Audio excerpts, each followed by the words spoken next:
All right, guys, welcome back to the Bottom of the Ninth podcast. I'm your host, Elijah, and today we're here with Brent Pourciau.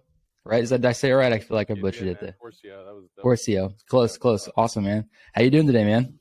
Doing great, Elijah. Thanks for having me on, man. Excited to be here. Absolutely, man. We're super pumped to have you. When I told everybody over here that you were here, they're like, "Oh, damn, it's badass." Because everyone, and the funny thing is, man, I met you at the ABCA for like a brief second. We talked for a bit, but I've been watching your videos on Top Velocity since like 16, 17 when I was still playing. So it was wild to see it come full circle and see you do all this, man, and like see you in person. Cause I've been watching your videos because I'm one of those guys, like your whole thing is like to throw 90, right? That's like your right. slogan. And that was my thing. I was looking to throw 90. Couldn't afford your programs and stuff, but I definitely watched as much free content that you gave, man. That's awesome. Yeah, man. So tell us a little bit about yourself, man. And I know you said you're from Louisiana. You're born and raised there? Yeah, this is where I'm from. I was born and raised here from New Orleans, and we moved over into this suburb here where I eventually built Top Velocity. And I played ball here. I grew up here, and of course I left here and played out of here. So, gotcha. So born and raised there, played. So you've been a ball player your whole life, I'm assuming, yeah. Yeah, I loved in high school. Played football, baseball. I loved football. I just got so many concussions. Yeah, I had a horrible concussion. I lost my memory for 24 hours. Holy crap! So really? And I was like, maybe this isn't that smart. So I went the baseball route. You're telling me, man. That seems to be what a lot of people are thinking these days. The danger to it's not really worth it at this point. It is, I mean, especially with everything that's been happening lately. I mean, everything that happened within the last couple of weeks with what's his name, DeMar, and it's kind of changing that game a bit. But totally, it's already a different game. Oh yeah, my era was rough, man. Guys are getting beat up back then. Oh yeah, it's a little safer today, I guess you could say. But so you played all throughout high school, baseball player. So you kind of focused on baseball, and I saw that you did play professionally for a bit. How did your career shape up? I mean, you're a pitcher, obviously, right? Is that what it was? Pitcher. So how did that whole thing go? Yeah, it kind of led to my purpose in life. But I was 18 years old at JUCO here in New Orleans, and I was starting pitcher, and I was in my first college appearance. And about the fourth inning, my arm tore, and it just laid down. It laid limp, and so it was a rotator cuff tear, and the joint just did not want to move after that. I lost all strength in the joint, and had to immediately have surgery. And it wasn't just out of the blue. That built up over time. So I was like, doing anti-inflammatories. I was using Icy Hot. I was hitting my arm because I couldn't stand the throbbing pain. I was hitting. Yeah. So I wouldn't feel that. Like I was ignoring all signs of injury, which then I tore the rotator cuff. And that created my path because doctors told me I was wasting my time because of the tear. And back then, this is in 95. Not many people had recovered from rotator cuff tear. Like the first one I think in Major League Baseball was Jimmy Key, and that was in I think 93. So like 2 years later, I'm having the same injury as the first guy to even make it back from this injury. Yeah. So they, the shoulder can be the kiss of death. It really is a career-ending injury, and especially with the rotator cuff tear. So I didn't want to give it up, and that's what led me down this road of finding whatever I could learn about what had happened, like, learning kinesiology, learning, is there any science to help me understand how I could even get this back? And a lot of doors slammed in my face because, not many, especially back then, not many people knew how to deal with this in baseball. And then that led to where I am today, to Top Velocity. And of course I used it for myself personally, and I got to play independent minor league ball in San Diego for in the Golden League, and then I wound up playing in Europe as well. And then I just wanted to coach what I had learned. After I had done it personally, I got back to, I was probably like high 80s. After all the training, I was low to mid 90s. Wow, there you go. Then I wanted to really teach what I had learned and developed. And then that's what Top Velocity, that's what spawned Top Velocity. So yeah, that's awesome, man. So you did get the chance to play pro ball. I mean, you played a good chunk of ball after that. So at that point, I know, and I also read up, I like to do a little bit of research. So they did tell you were pretty much done. I mean, I know you touched on it a bit, but they told you that was it. Well, especially I after the surgery, the doctor just said he wanted me to be able to use my arm again. Right. And then I went through rehab, and I couldn't throw the ball 10 feet after 6 months of rehab. And Jeez. so I went back to the doctors, and the doctors were like, yeah, you're done. Pick another sport. I mean, pick something else to do. Yeah. So. But you came back. That's crazy, man. And that's like, so kind of touching on the injury. So I know for a while, like I need Tommy John surgery. I don't know if I told you that. I need it. I haven't got it. I'm like one of those guys that's like, at this point, I got it. So I needed Tommy John my senior year, and I just was like, I don't want it because I'm just like one of those guys that I'm like super big into fitness, and I lift, I run, I do all this stuff. So me having to sit back for 18 months in a case at this point in my life, I'm like, I'm not going to do it. There's just no need. Yeah. But so do you think like, and that's the thing, like for a while it was like, well, if you tear your rotator, I know back in the day, like it was like you tear your rotator cuff, it's significantly worse. You're worse off. Like the return rate is so much smaller than Tommy John. But I think now as like medicine advances, do you think that those two injuries are almost about equal? Like the return rate on them are about the same? Do you see a lot of guys go through those injuries and rehab to where they were before?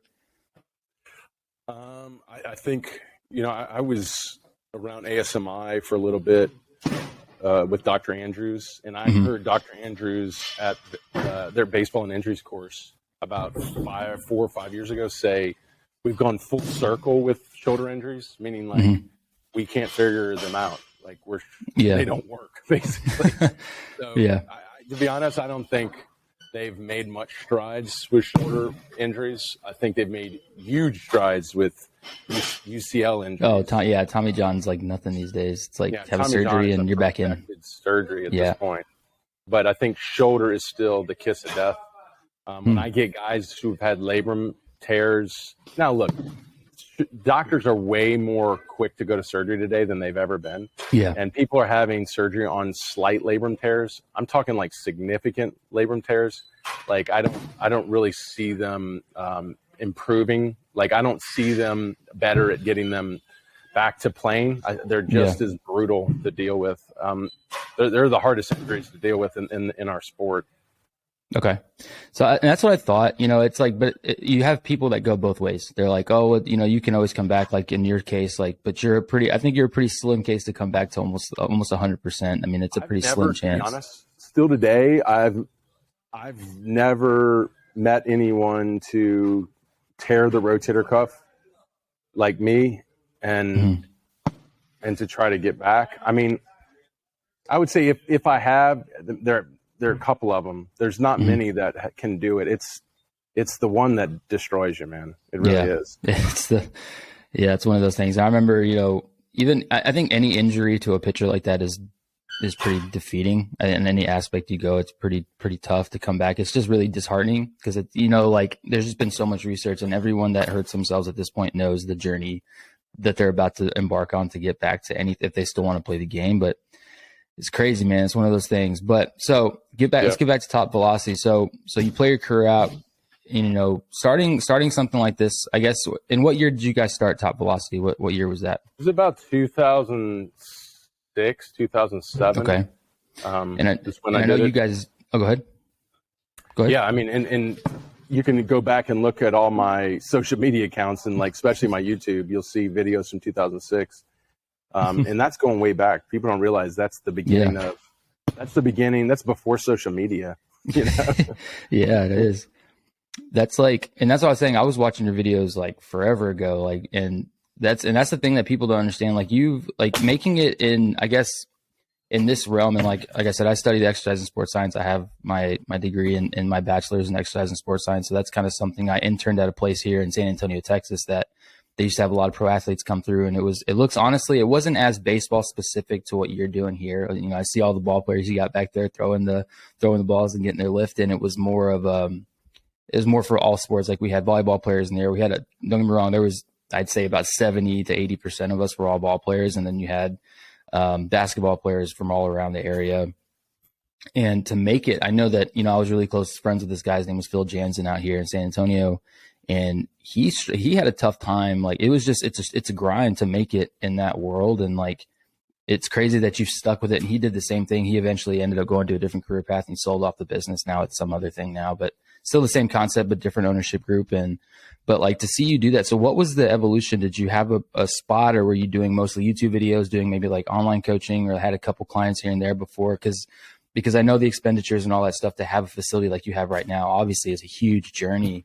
And it's something that's not really talked about a lot in the sports world. It's kind of one of those behind the scenes aspects. So what was the journey to get to your own facility and like have all that stuff you got back there? Like, how did it grow? Yeah, I mean, you're right, man. It's super tough. I've had a lot of like mentors and coaching, advise me against doing something like this. But, my dad my whole life was in the military. And then when he got out, he became an entrepreneur. So he kind of raised me being an entrepreneur. And entrepreneurs feast or famine. So you do have to understand that you're going to be broke a lot. And then you're going to, sometimes you'll be fine and then you'll be broke again. But always being prepared to be broke, I think, is like a good mentality. And then slow growth. Like slow growth is the key to business. If you try to fast grow, of course, today it's popular with startups to get new investor rounds and get money and try to grow fast. But I think it's gambling. And I mean, as much as I've gambled on things, I just didn't want to gamble on this because I loved it. Yeah. And I'm passionate about it. And so I knew if this took 20 years to do, and I'm almost to the 20-year mark, I was fine with it. And it takes that long. And at the end of the day, too, if you really want to be good at something and you want to build a name in an industry, you're trying to brand, and you can't brand quick. Branding takes massive amounts of time to brand, and it takes consistency over that time. And that's why I knew that this was going to work, because even if it wasn't succeeding, I still was loving it. And I was still posting, and I was still trying to learn and educate and help. And you start to realize, if I just don't give up and I stay healthy and I do this, there's a good chance I'm going to win. So I just think it's the discipline. And most people don't have the discipline because they probably don't love it that much. So you got to have the passion, the love, and the work ethic, and which is the discipline. And it's just a matter of time. Some guys can do it shorter than others. I've seen guys following me right there with me in the same career path, having success earlier, and then I had success a little later. And I still see we have a lot more success to come, because I can now see our impact on the industry. And that's when your brand is really getting out there, when you start to see it influencing the industry. But I mean, the moral of the story was, dude, I just put all my energy and efforts and love into it with the strongest discipline I could, and I hung on as long as I can. I still plan to go a lot longer. So. Yeah, absolutely, man. So I know I was asking you, I was like, you went to the ABCA, that was nuts. Just seeing you out there and talking to people, that was so crazy and stuff. And I was like, and I was telling guys back at our booth, I was like, man, I just saw Brent, and like, I was explaining to our VP and stuff. I was like, dude, I used to watch this guy. Like, that was nuts. That was just, for me, that was nuts. I was like, I've been watching you and stuff, and seeing the whole evolution, and now seeing you with this massive booth, and you're creating your own products. And it's just like, it's more special for me, I guess, because I've seen the whole, how it played out. Yeah, you shared it with me, Exactly. Yeah, that's what makes it crazier. Dude, that's the coolest thing about today with social media, is that you can you can connect to an influencer, and you can almost share his growth with you. I remember when I started posting in the beginning, I had some like diehards right out of the gate. They were like, "Man, we're just excited to keep following your path." I got one dad on Twitter who's probably liked my videos for at least 12 years. That's insane. That is insane. It's like, and I know those guys. To me, they're friends at this point, even though I only see them on Twitter. But But I think that's the coolest thing about today with social media is you can grow with an influencer, and really almost feel connected to him, because you've seen him through all of his ups and downs. Right. Yeah, you've seen the whole creative process and how it's grown and how it's built. Yeah. So I got to ask. So I know you said so this was like you love this was your passion. This was something you knew when baseball was going to end, that you were going to go this way. And I think that's awesome that your dad had those creative and that entrepreneurial path, so that you could follow and see how it goes. And that's something that you were kind of pretty much built and ready for. So you finished playing, and I know you have your MS, your doctorate. Did you go back? I'm working on my doctorate right now. Working on your doctorate. Okay. So you're still going to school right now. Right. Cool. Okay. I was going to say, did you get it already and do all that? Like what was the education path? Cause as you're an athlete, you played indie ball. You said you went out to Europe and played ball there too. So what was the education path for anyone who's maybe listening that's going through the same thing, wants to be that, strength coach or whatever you want to call it? Cause now there's so many different aspects of training that go into this. So what's the education path that you would recommend to do something like what you're doing right now? Yeah, that's a great question. I think, you're going to see guys with different educational levels in this business. You're going to see some with not even a high school degree, and then you're going to see some with doctorates. And, I kind of get frustrated by the ones that are not trying to educate themselves, that don't even have the high school degrees, and they're in this space. I think we do need to do a better job in this space of basically requiring having that a lot of these coaches, influencers have educations, because that's what a lot of the bad information out there is. Yeah, seriously. It's these lack of understanding of how these intricate systems of the body work. And they're applying things that really don't go with those principles. And that's concerning. Right. So I do encourage everyone to be educated. But here's the thing. If you're going into the business like I did privately, as opposed to working with a business, then you just got to get out there and figure out how to provide a service, because that's really what coaching is. You're providing a service. And if you're an ex-player, you leave your playing ego behind. Do not bring it with you. Like that's the worst thing you can do as a player, is bring your playing ego into it, because you're providing a service, you're in customer service. And then once you get in and you can find a place to start, like intern or start at a low pay rate, then the process every day should be education. Like if you're a coach and you're not in continued education, you're not a good coach. I'm sorry. You're not developing yourself into a good coach. So I think continued education should be a prerequisite, a strong requirement of being a coach. And if the industry's not going to put that on us, you need to put it on yourself. So once again, if you're trying to do this privately and survive, start off where you can and then start the educational process. And at that point, you're probably going to need financial aid, because that's the hard thing. Seriously. You got to pay for school. So you're going to have to figure out, okay, I don't have a lot of money, but I want to be in this industry. And I do need to start continuing to educate myself, because the more I know, the better I grow, the more I help. So I'm going to make sure that I keep getting the education. Now, the education up front might be certifications. That's all great, because those are a lot cheaper than buying into a school. But eventually you should work in trying to find the most financial aid you can get, or if you have that money, start putting it towards your education. And I did it slow. You can do a slow process online. You could take one class a semester. That's all I take. That's why my master's took me 3 years. It could have taken me probably a year if I wanted to. Yeah, seriously. So, but here's the thing. I don't think if you're coming out of college, I don't think like, I got to go get my master's or I got to go get my PhD because I'm going to get such a better start in this. That's not really a good way to look at it, because a lot of your great years in finding your niche is the struggle and just trying to like get anything you can find and start just getting in and learning and not worrying about the money and just finding your way. You carve a niche way better than if you go out and you pay all this money, you get a PhD and I'm going to get this great job. I think you kind of, you take away the opportunity to grind in the business as a coach. Yeah. And where you're those are the years where you're discovering way more about who you are and what you really want to do. Yeah. So I would recommend most to just get into the industry and then start the educational process slowly over time.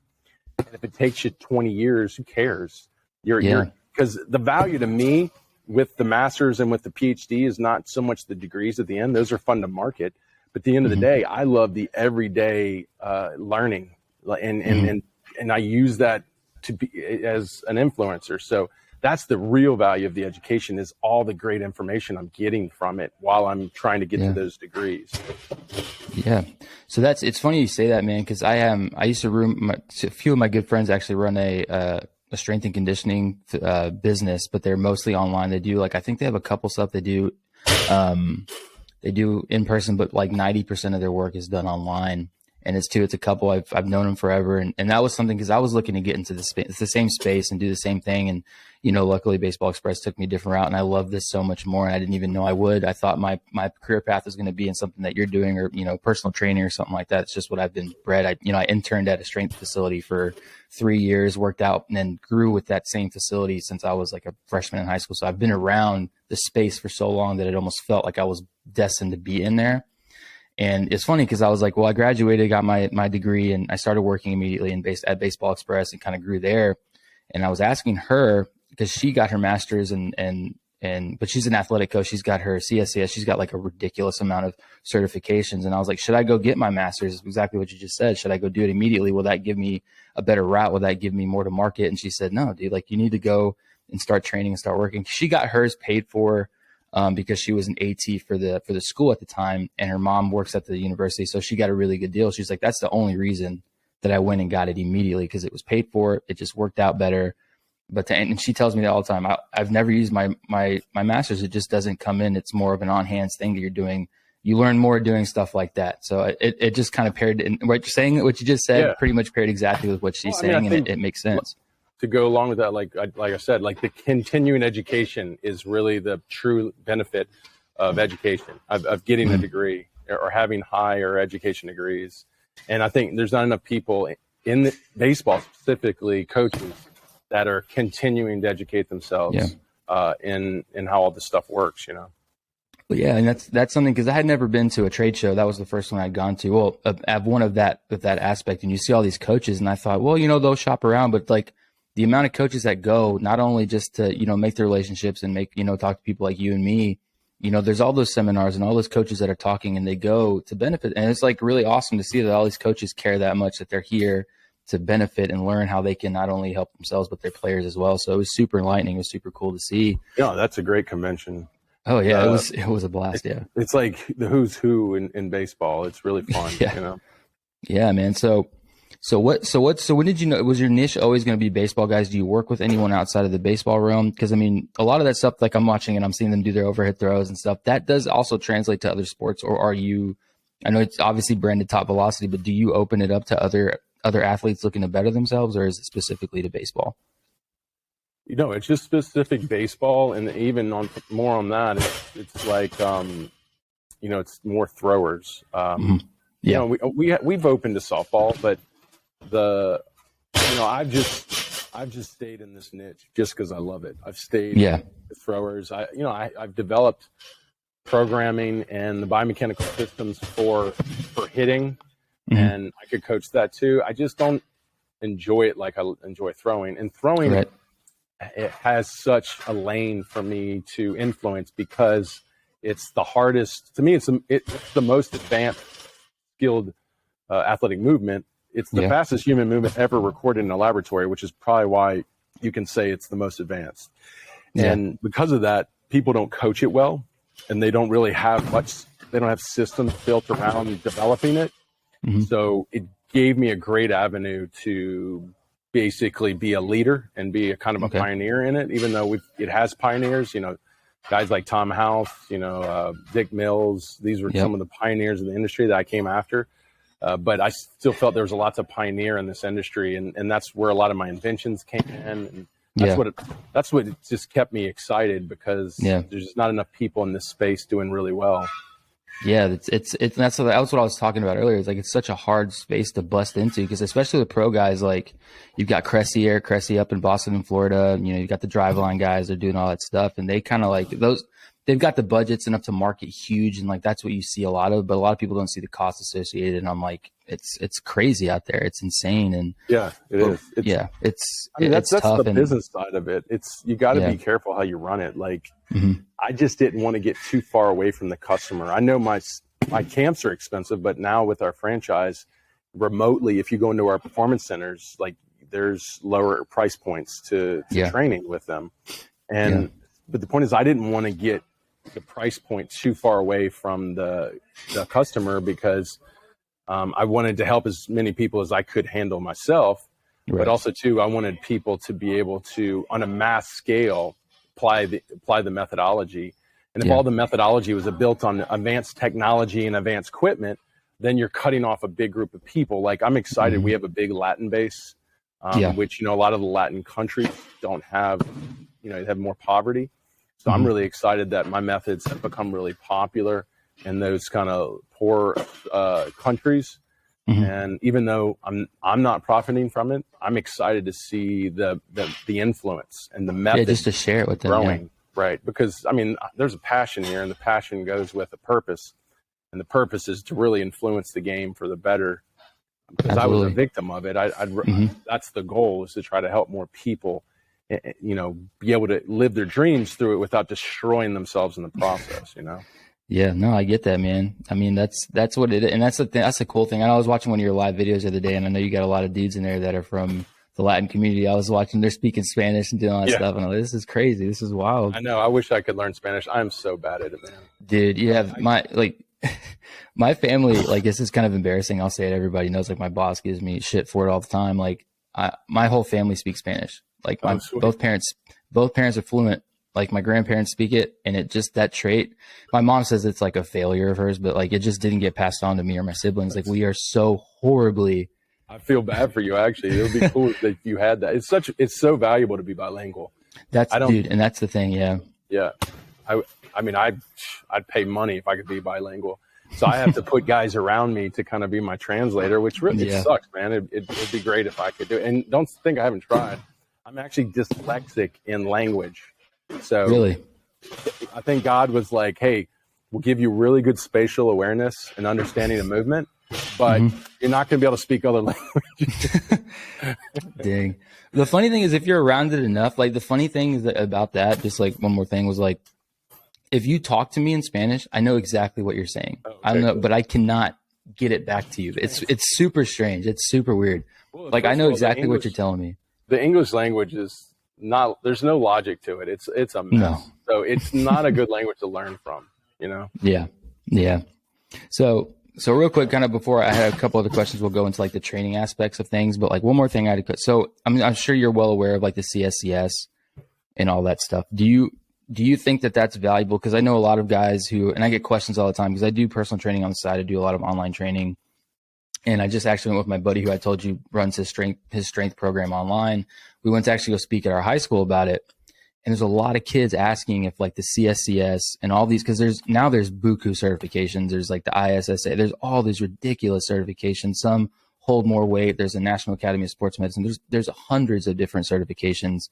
But the CSCS seems to be, by the NCSA, seems to be the biggest and baddest certification you can get, which now anybody used to be able to get it. Now you have to have an exercise and sports science degree. That was changed this year.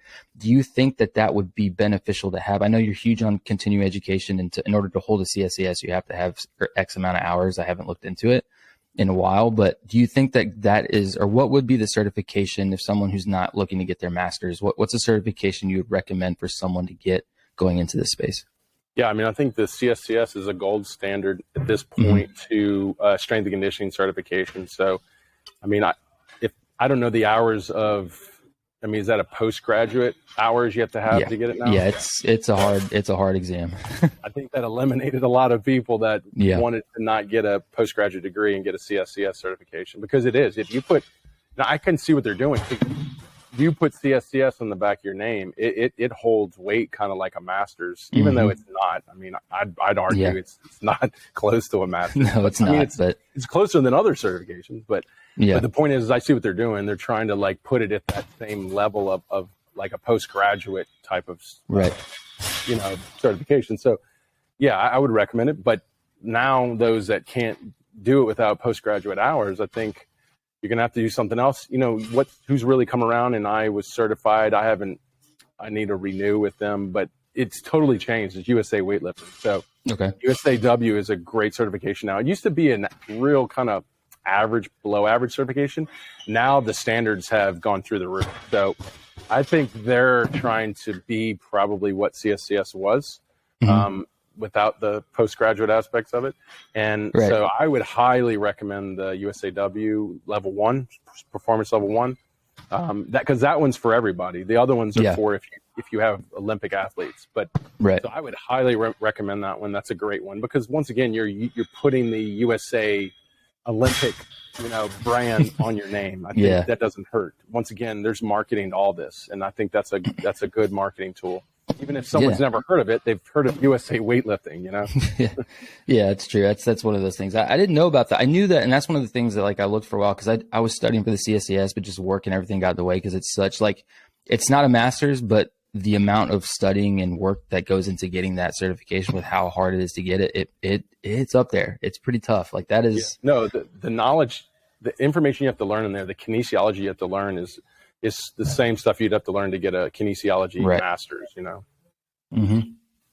So going into, a little bit more into your growth before we get, because I have buku amounts of strength questions with pitching, so many. But so what was the evolution of your facility? And you said you franchised. So is there still only one facility in Louisiana? Is that the only one facility, and then everything else is online based, or what do y'all have going? Yeah. So this is the headquarters, and it's a live and train. We have a dormitory out there. We're That actually is sick. Almost finished with it. It's still going through renovations. And then the weight room back here is going to be over there. So we're going to be expanding with space. We also eventually can build a field out next to it. And that is awesome. So this is the headquarters. We have a similar model with a franchise in Boca. So Boca Raton has a beautiful, better than this, indoor facility. And it has dormitories, and it has even fields. So we have two live and train models, but this one is headquarters. I host all the camps out of here. We typically, we do here, we stream them to the other centers, but there's other centers as well that don't have the live and train model, like San Diego. Has about 5,000 square feet. So all the models are built out with the same layout. You see the mats, the balls, the lifting, all the programming is being done there. The same evaluation systems, all the things we use. We have one in Seattle or Bellevue. We have one in San Francisco. We have Long Island, Central Long Island, New York. We got York, Pennsylvania. These are some of our better ones. We have one in Idaho. We have a few in Texas, Temple, Texas. Houston. Okay. We have, I think, there's a couple more I'm missing. But if you go to topvelocity.center, you can see our locations. There's actually a link to select locations, and you can see all of them. So that is so awesome. So y'all have really expanded, man. Y'all are everywhere. Wow. Yeah, I mean, we're about close to 20, I'd say, and we're trying to, we want to get to 50. We're actually in between models right now. We have a licensing model, and we're going to a full-blown franchise model. But our goal is to get 50 plus, and then keep going. Right now that's our next goal, what we want to hit. So. Cool. So did it start with you just in a tunnel with a cage, and you were just working in there doing your videos, and then it kind of blew up? Is that kind of what it started at? Just something small, literally you had one tunnel and you were just working in there? Exactly. The original Top V was a garage about 1,500 square feet. It was hilarious. Yeah. I had big leaguers coming into this little hole in the wall, like squirrels in the roof, Jeez. And I was mostly doing it. I was delivering everything, because now everything's on video and in apps and programming. I was delivering everything. I was also perfecting things and making them better. Proprietary stuff is like the med ball routines. I developed all that out of my own knowledge, trying to come up with, achieve the principles that I was learning with the mechanics. To, of course, all the equipment that I've developed, but it's totally started there, and it's evolved into this, and that was the slow growth. I went to about 4 facilities. This is the 4th facility, and each one we got a little bigger, and we got a little bigger, and we got a little bigger. And now I'm at a point, once next door is built out, I don't want to really get bigger. I just want to grow, and I want to get more performance centers around the country, around the world. Our traffic in Japan, Korea, Istanbul, Venezuela, or South America, the islands, Bahamas, the Dominican, we've grown tremendously in those spaces. Actually, where it's rivaling our traffic here in the States. So, it'd be exciting to see being able to put these centers in international countries. Yeah, that's nuts. I mean, that just shows, and they're all baseball, right? I mean, that has to be, right? It's all the same thing. It's all baseball. It's more focused on throwers. So this is going to be a little off, but do you think that that's just the game expanding and getting bigger? I mean, because baseball is growing at an immense rate. Do you think that all this international play, like not just in the Dominican and the Latin countries, expanding to places like that, do you think that that's just the game growing and people, like the game getting better and people wanting to get better to play longer around the world? Yeah, I think it's everything. It's the connectiveness of social media, of the internet. It's therefore bringing more of the game into all these places where it can be learned. It's not just like seen afar. They can actually almost touch it and feel it and do it themselves. Yeah. So I think, I think this is the internet is done, and guys like us that wanted to use that avenue to deliver, it helps us or allows us to be right there as those first movers into all these countries, you know? Yeah. I mean, I've had people come to me saying, like, in Japan, like, I'm one of a few methods that people are learning about. So it's like, just like here, of course, you have your little private coaches, but these, national brands to where people are going for information now exists with social media. And to hear that in Japan, you're one of those national brands and you've never even been to the country, you know? That's gotta be really like, not only like, it's just like home. That's just like awesome, dude. Like I'd be like, this is insane. Like it's masked this much. Yeah. I mean, it's exciting, but I guess personally you can say, well, I'm the one who started this, but it's you, man. This is all bigger than me. This is bigger than what we are, because this is just all the great information that exists. So all the people out in the space that are putting out all the scientific information that we're using and we're building programming off of, all of us together are allowing this to happen, you know? Yeah. So it's hard. You got to keep your eyes open. If not, you get too egotistical. But it's really a collective effort that's doing this. So. Yeah. And do you have like right now happening behind you, obviously a lot of these guys look like they're older, so they have their programs and they know their work that needs to be done. Do you normally have like extra like coaches that come in and help you aid and kind of help like in that group setting behind you, or how does that work? Yeah. I mean, here's the thing, like the uniqueness of Top Velocity, and I don't totally like giving away the secrets, but I will here. One of the secrets is if you are very strict to a culture, just like on a team, if you're strict to a culture in a gym and that culture is built around a method of training, then you don't need a lot of coaches. And the reason you don't need a lot of coaches is because there's people at all different levels typically in your gym. So the ones that are higher levels than the others, they want to help. The reason they want to help because it helps them better what they're doing. So because everybody's doing the same thing and because you have everybody at different levels, you've created an environment that's collectively trying to pull each other up. Yeah. Of course, I'm in here. We have a couple other coaches in here, but you don't need a lot of coaches. Yeah. Because to be honest, the players, the newbies coming in, would rather learn from the experienced players than the coaches. Interesting. You can see it. When I talk to them, it's like, cool. But when Eric Orsey or Keegan Gillis, these guys that have been here for 3-4 years, or one of them's about to be in big leagues, when they talk, it's like gold. More weight. Right. Because they're like, well, that's what I want to be. I don't want to be Brent. I want to be that guy, you know? Yeah. That makes sense. So at this point, how many, I know you said you have all these centers all over the place. So this headquarters, and I know you said you're there are already dormitories, or y'all are remodeling the dormitories? Well, we have housing here that they live in, and we're moving it all into the dormitories. So they're almost done. Okay. So right now they're living here. It's just they're going to be all switched into the dorms for the summer. So the summer's when we open up. So. Got you. So how many kids, like, or ball players, do you have that normally will stay an entire summer? Like how many does that consist of? So the summers is the biggest time of year. So it's pretty much dead in here in the spring because everybody's playing. Yeah, everybody's playing. Yeah, like 40 to 50 guys in our summers, which. We're not trying to go for hundreds. And that's why we did the franchise. We want people to have the opportunities to stay in their local locations. But if people want to come down, we have that opportunity. And we're happy with our numbers. I mean, I think maybe 60 would be our ideal number. We've had that before for a short amount of time. It's insane. That's a lot of dudes. And they're all pretty close to the same age. They're typically, high school, mostly college. Yeah.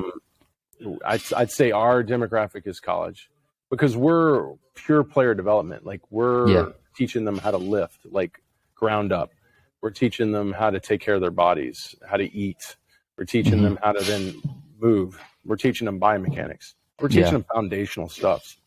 So like you're getting those high school and college kids that are like trying to build a career, and they really want to make sure they have the foundation. I think most of them wait too long, unfortunately.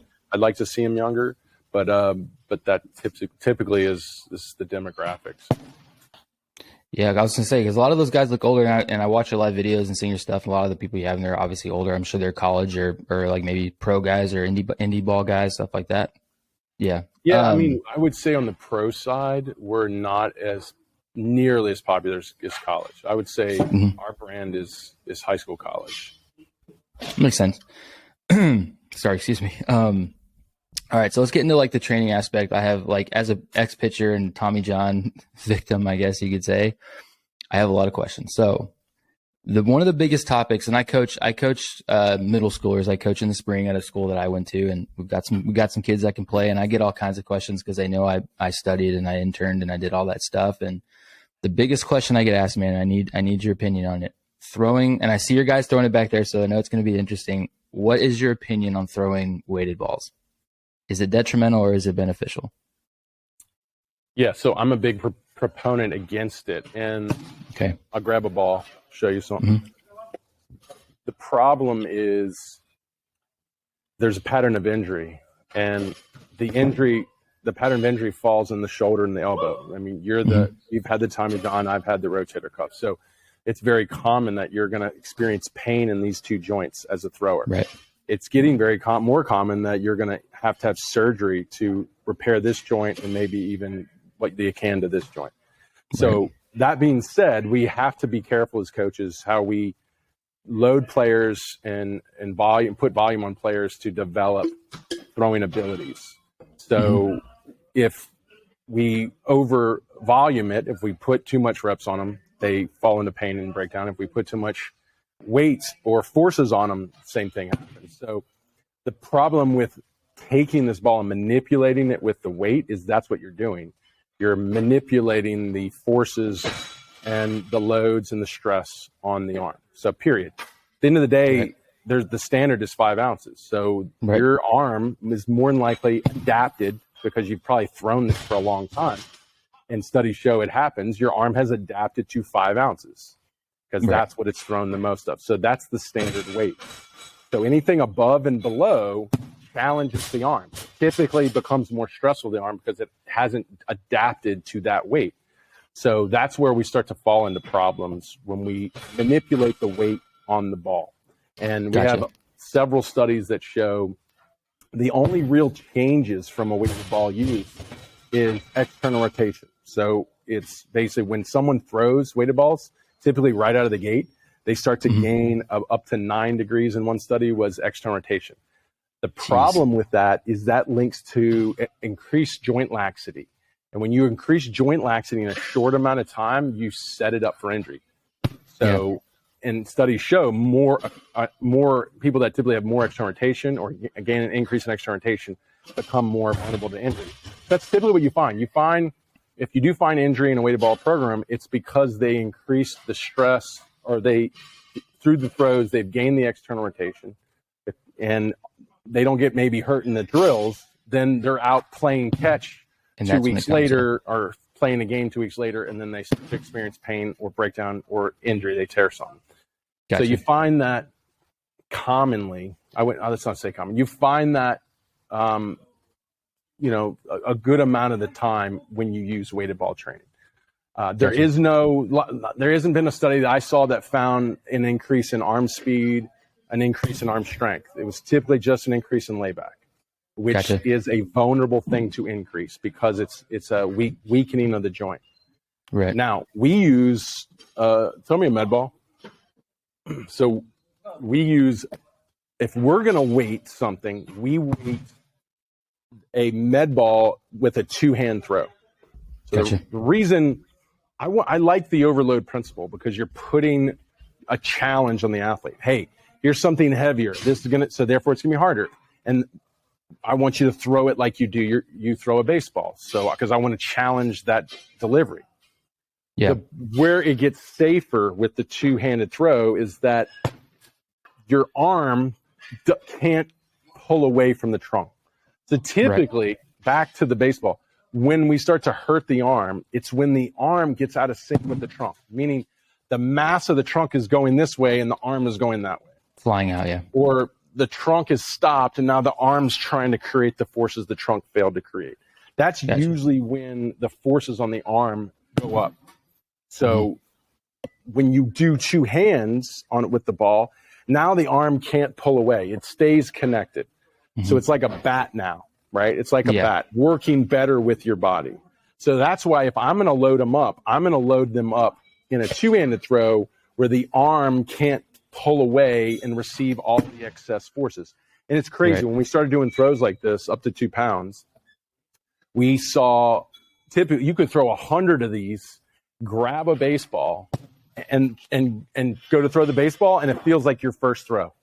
Like your arm doesn't want to lay back. Feels fresh, It's still tight. It's not ready. So you have to warm up. It's crazy. So it's crazy. You can throw 100 of these, and you still have to warm up on the first throw of this, which shows this was not putting it on your arm. And you can feel it.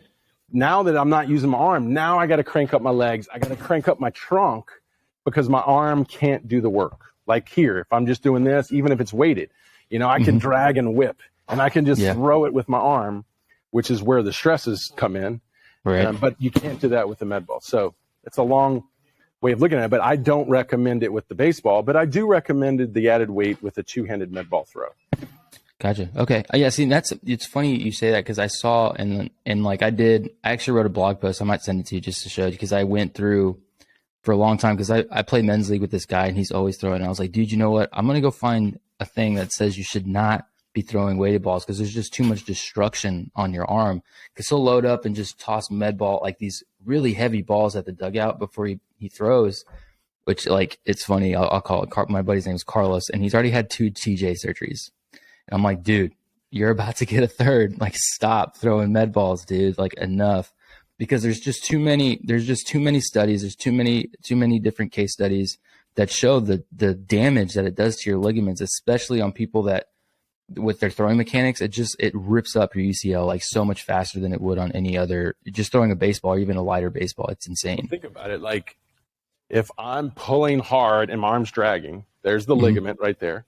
So the arm wants to go that way. The trunk's trying to go this way. So where's the point in between? Boom. All right in the middle. Yep. So you're literally, and now if this is weighted, so this is 7 ounces, 8 ounces. Now it's creating more of a pulling force. Yeah. The velocity that comes out is slower. So everybody thinks, well, it's less stress. Well, it's less peak stress, but it's more stress over time. Meaning you're now in that position longer because your arm's moving slower. So now you have, and if you look at the ASMI studies, the torques can be the same or higher with the heavier balls. It still can be higher or the same, or if it's slightly lower, but you're obviously going to be in those positions longer. So now it's tension over time. Now I'm putting myself in these bad positions for longer periods of time because of the added weight. What do you think's going to happen? Yeah, it's like, and that's the thing. I've never been a weighted ball guy. I still hit Tommy John. I think mine just came from overuse. Do you think, so here's another question I have for you. So I also get the same thing was like, should I be throwing my kid X amount of innings? Cause a lot of these kids, and I tell parents all the time, I'm like, hey, you need to give these kids a break, especially kids coming up 12 to 16 years old, because you've got the kids that are playing every single weekend and they're throwing 100 plus pitches because select ball has no pitch count. Do you think that a lot of injuries come not because of poor mechanics, not because of weighted ball stuff, not because of not poor hygiene, but poor form in the gym? Do you think it comes from overuse? Well, I mean, so there's two to look at on that. ASMI did a lot of studies on that. And then Dr. Ryan Croton, who works with armcare.com now, has done a lot of work on that. So there are 2 real good voices in that realm. And ASMI says it's typically 3 things. It's poor mechanics, overuse, 2 minute throwing, volume of throwing, and physical fitness, weakness. Yeah. Ryan says weakness has a lot to do with it. His motto is strength matters most. So obviously Ryan and I share that same commonality.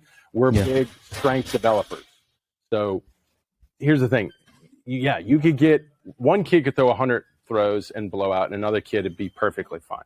Well, the one who's fine is probably a lot stronger and also probably uses his body way better. Okay. So, and that's the other thing is you got to understand arm speed doesn't correlate to velocity. You know, you're going to have some guys that can throw much harder with way less arm speed. You can have guys gain velocity and lose arm speed. So you got to understand arm speed doesn't equal velocity. That's the biggest misconception. And so the point is it's just playing the physics. So volume is going to affect stress. Speed is going to affect stress. Strength is going to affect stress. The ability to use the kinetic chain is going to affect stress. So it's all these factors that you're playing into. So if you know this athlete is tight, he doesn't move well, he uses a lot of arm, he's not that strong. This is a kid, your pitch counts better be very low. Yeah. But if you're using a universal pitch count, Dr. Ryan Croton already proved they don't work. He did tons of studies showing pitch counts don't work. Yeah, no, they don't. For that purpose, there's too many factors here that are unique to each pitcher. So the thing is, you got to really understand your pitcher. What can he handle? And I like the, I think it was a master's in kines, Samir, with the old Modus sleeves. He did a study that showed, it was a stress management study. Basically, if you take, say, 2 weeks of throwing data, say, looking at someone's frequency, how many pitches each day, and if that increases, that workload increases by over 30% or 130%. So they throw 130% more than the day they did before, the last appearance. Their risk of injury considerably goes up. So you really shouldn't jump much more than 130%. You should be something less in your consistent throwing volume. So it's when you make those big jumps on anyone, it typically throws them into higher risk of injury. And that's, it's funny you say that because I always struggle because I know universal pitch counts don't work. They never have. Even you date back 10, 12 years ago when I was playing and they gave us a mandatory pitch count. Like they don't work. It's just because like what you just said is it's really obvious. Like I didn't think it was going to take a case study to show 90 pitches to one guy may be 160 to another just by the way they throw, the mechanics, the way they move. I mean, that's just logical. Anyone because everybody's different. And I just don't know why we haven't really evolved from that yet, but it's one of those things that just probably won't go away because they have some, like you said. Pitch counts was this good first step because, I mean, I was the era of overthrowing. I remember throwing 150 pitches multiple times, so just getting these coaches to stop overthrowing guys. That's a good first step. Yeah.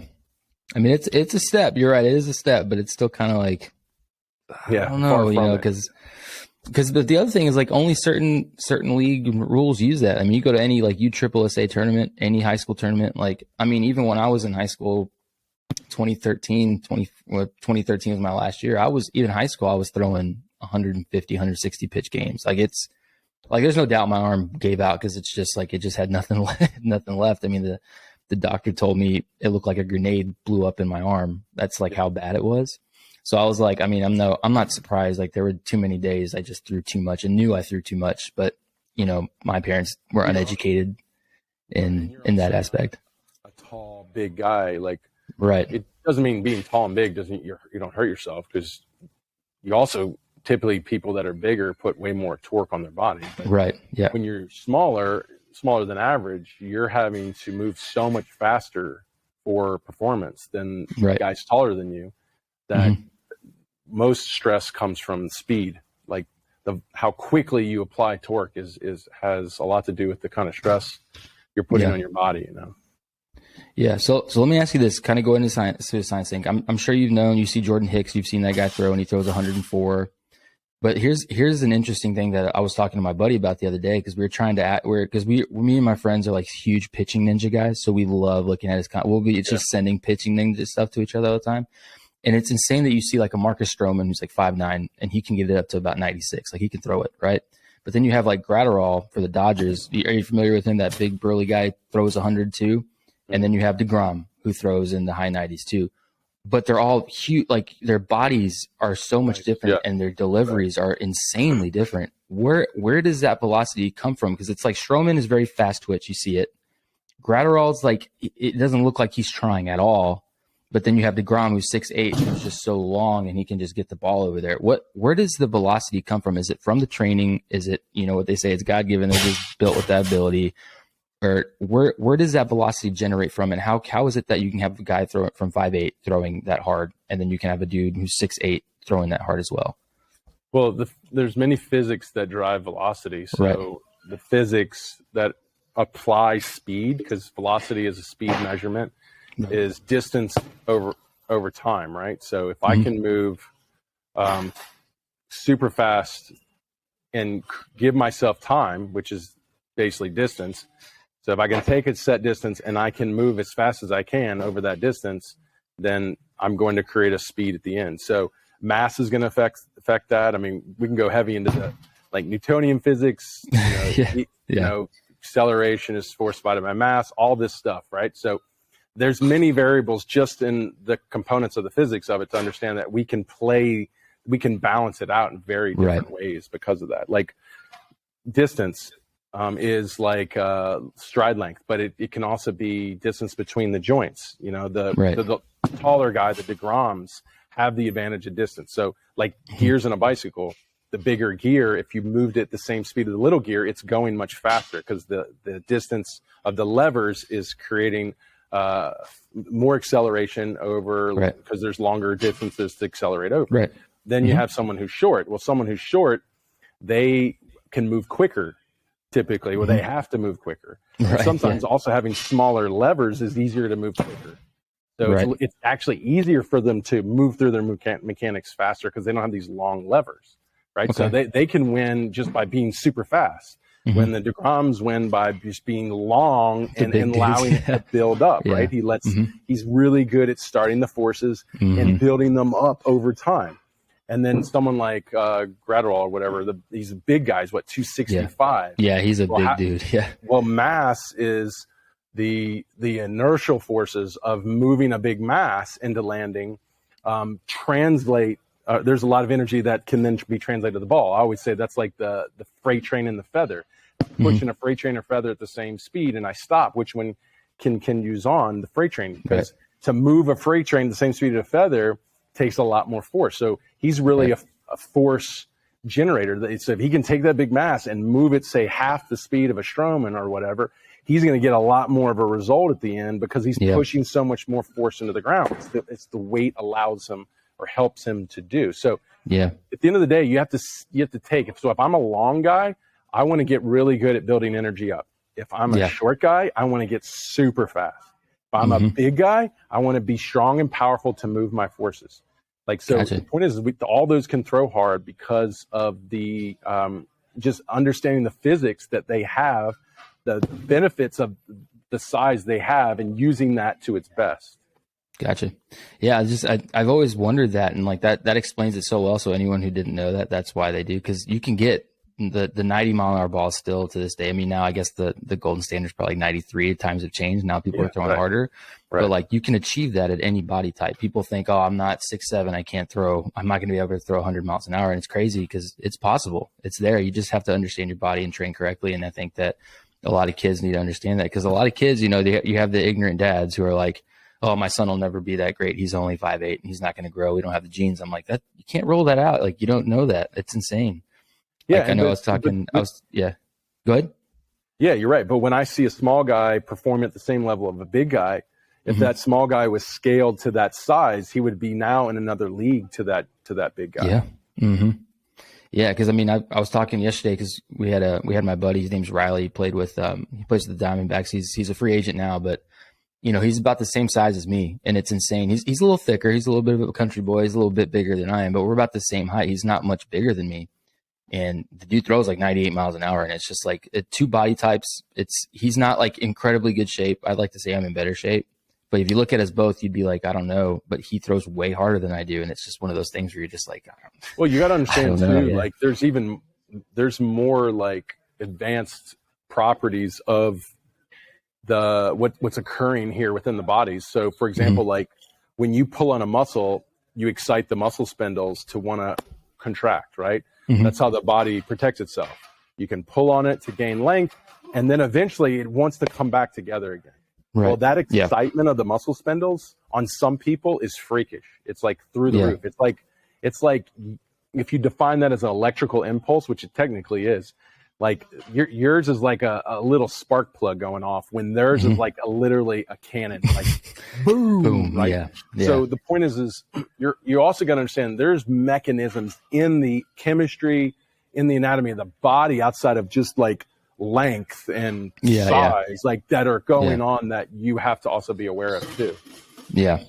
That's insane. Yeah. I mean, it's just crazy how it varies from body to body, but into another aspect. So now into weight training. So I know like, and the funny thing is like at every school you go to or any big program you go to, there's strength coaches, and a lot of them are really great. I'm not going to take that away from a lot of them. A lot of them are really great, but some of them have these preconceived notions that like, oh, baseball players aren't going to lift above the head. They're not going to do X. They're not going to do Y, Z. They're not going to do all these things because it's injury prone. And I see your guys lifting overhead. There's a lot of shoulder stability stuff going on back there as well. Are there any lifts you think, I mean, besides like the bro lifts, like you don't need to do bicep curl, all that crap. Like, are there lifts that you think, obviously Olympic lifts, deadlifts are always a tough spot. I've never had one consensus on deadlifting, though I know how bad it is and how the risk to reward's not there. But are there truly lifts that affect ball players, even if they're done correctly? Like affects them positively or negatively? No, negatively. Because I've seen so many people that'll be like, let's do some power cleans, and then there's some guys that are like, baseball players shouldn't be power cleaning. It puts too much stress on their shoulders and on their back. And I'm like, I don't know if that's true or not. So what do you think on that? There's one of my favorite groups that are injury specialists, and they're not in baseball. They're in CrossFit, is Active Life RX. Dr. Sean Pouciau, she's one of my favorites. Dr. Sean's the man. So Dr. Sean would say, like, okay, you don't want to do some type of exercise. That's fine. But what's the reason? Why don't you want to do it? Oh, if you're experiencing pain or discomfort, well, what's the culprit or what's the cause of the pain? It's like, okay, we're fine with you not wanting to do a certain set of exercises, but why not?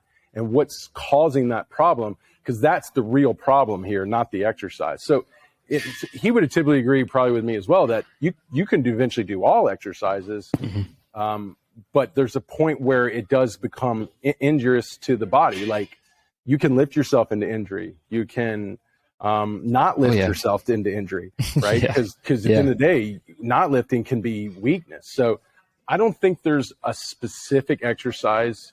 You know, I can find a way better argument for weighted balls than I can find for anything in the weight room for why it's going to be hard for it to benefit you. But most of the stuff in the weight room, I don't think you're going to run into like it. Just generally, if you do that, it's never going to work. It's going to hurt you. I think I would rather see you being able to do everything in the weight room, because at the end of the day, the weight room can be a great assessment tool to what's going on in your body. If you can't overhead lift, well, that's a great assessment tool. Let's figure out why, as opposed to go, well, that's just a general thing that you shouldn't be able to overhead lift. So let's leave it alone. That's ridiculous when all these injuries that are happening up here can be all brought down to the problem of weakness. So how do we overcome weakness if we can't lift and load our bodies, you know?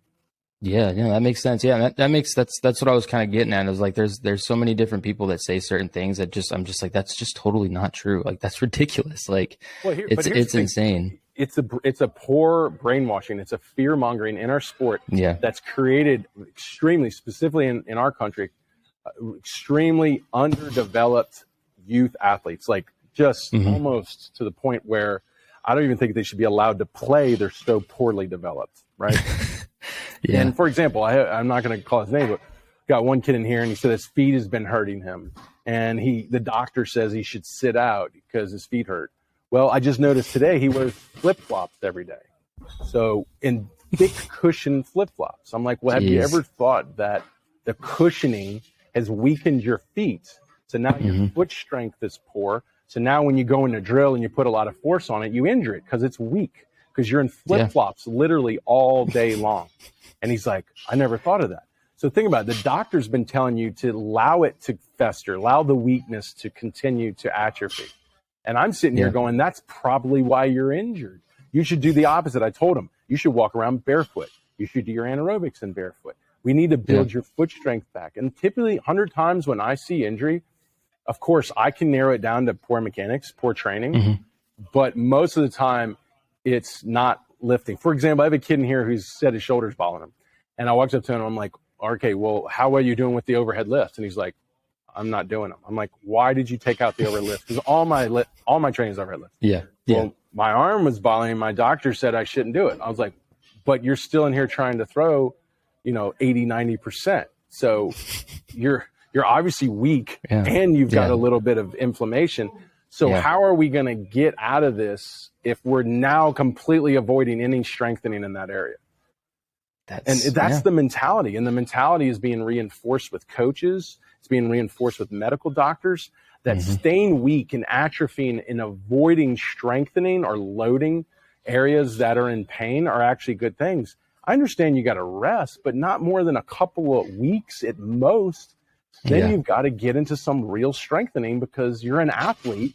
And this is what happens to athletes when they start moving forces through their body and they have weak links.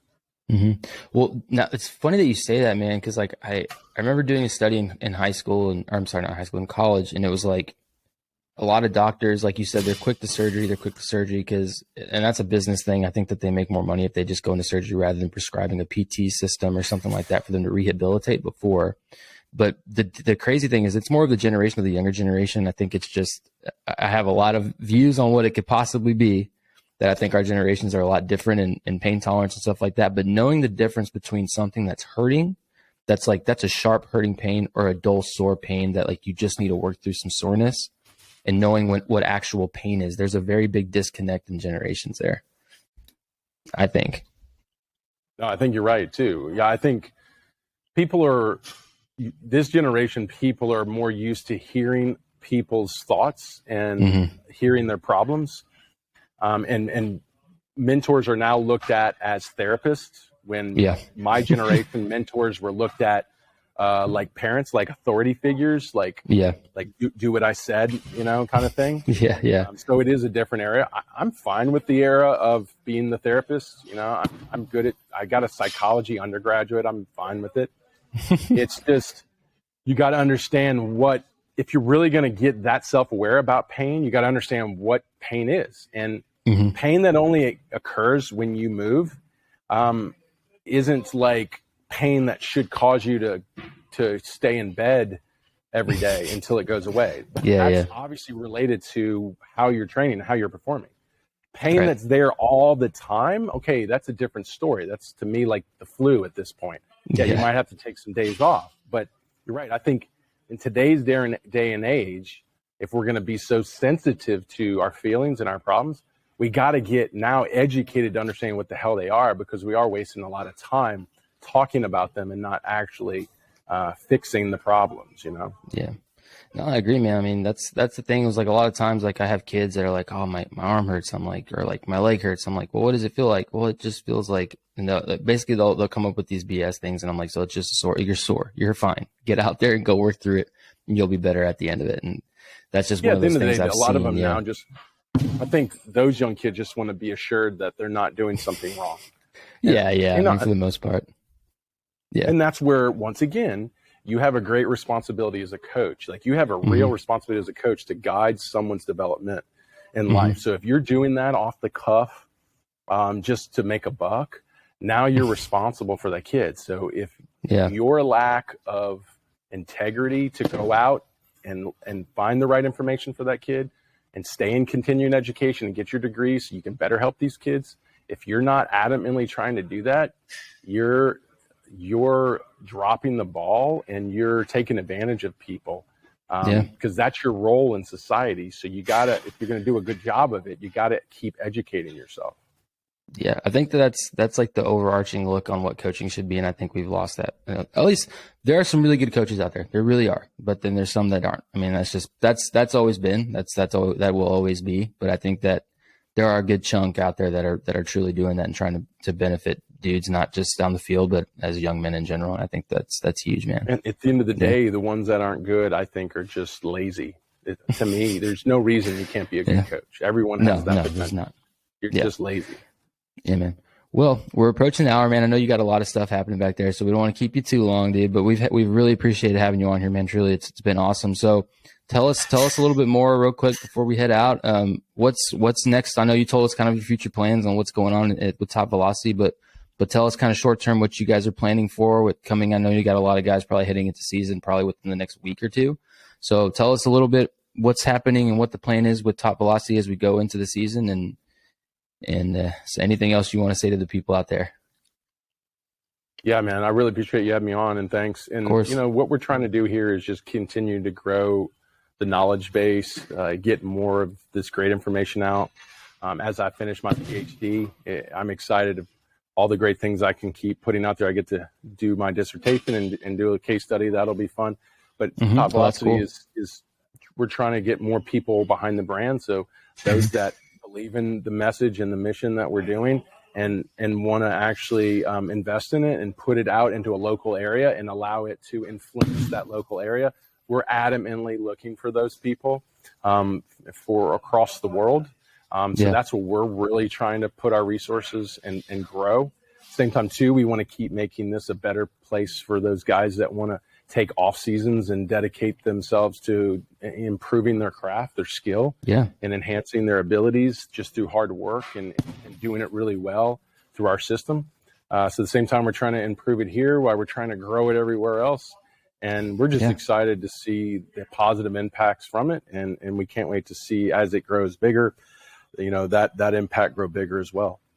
Yeah. Awesome, man. Like I said, I was super pumped when I like I said, for anybody who didn't catch the beginning, I've been watching Brent for a long time. I've been seeing his whole thing grow. So it's really cool to see it come full circle. And it looks like you got quite a bit of athletes in there. And there's a lot of people, obviously, if you're around as many cities as you said you're in, a lot of people are backing you, man. They view that message and they run with it, dude. So that's really special to see. Well, thank you, man. I mean, I need people like you to help me get it out there. So I really appreciate what you do and getting this out and supporting us as well. And I appreciate it, man. Absolutely, man. I promise there will be more coming. I'm almost certain that there will be more content coming with you, man. But yeah. So everybody, thank you for listening today. This episode should be out next Friday. I don't know what next Friday is, but I think today's the 16th. So what? Probably the 27th. Potentially. So yeah, this will be out everywhere on YouTube, Spotify, Apple Podcasts, anywhere you listen to podcasts. So thanks everybody for listening, and we'll see you in the next one.